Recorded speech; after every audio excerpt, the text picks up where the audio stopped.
இந்த செய்தியில் இஸ்ரேல் மக்களிடம் யெகோவா பஸ்கா அனுசரிக்கும்படி சொல்வதை நாம் பார்க்க போகிறோம்.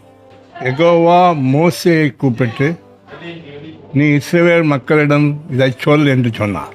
அவர்கள் தங்கள் குடும்பங்களில் இருக்கும் அங்கத்தினர்களின் எண்ணிக்கையின்படி ஒரு ஆண் ஆட்டுக்குட்டியை தெரிந்து கொள்ள வேண்டும்.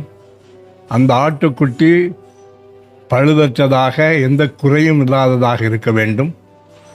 அவர்கள் அதை 2-3 நாள் வைத்திருந்து பின்பு சாயங்கால வேளையில் அந்த ஆட்டுக்குட்டியை அடிக்க வேண்டும்.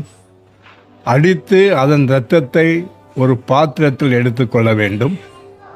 அந்த இரத்தத்தை இவர்கள் இருக்கும் வீட்டின் வாசலின் நிலைக்கால்களிலும் மேல் சட்டத்திலும் பூச வேண்டும்.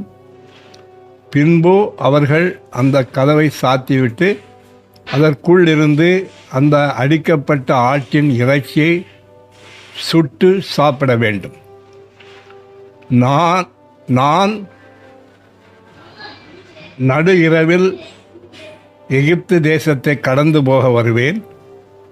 அப்பொழுது எந்தெந்த வீடுகளிலே இரத்தம் பூசப்பட்டிருக்கிறதோ அந்த வீடுகளை நான் கடந்து செல்வேன். எந்தெந்த வீடுகளில் இரத்தம் பூசப்படவில்லையோ அந்த வீட்டில் இருக்கக்கூடிய மூத்த ஆண்மகன் கொல்லப்படுவான். ஆடு மாடுகளுடைய தலை ஈற்றுக்கள் கொல்லப்படும்.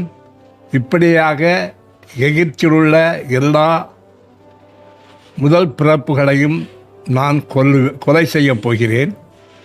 ஆனால் யார் யாருடைய வீடுகளிலே இரத்தம் பூசப்பட்டிருக்கிறதோ அந்த வீடுகளில் மட்டும் எந்த சாவும் விழாது, நான் அவற்றை விட்டுவிடுவேன் என்று சொல்லி மோசேக்கு கட்டளையிட்டார். இதனுடைய தொடர்ச்சியை நாம் அடுத்த செய்தியில் பார்ப்போம்.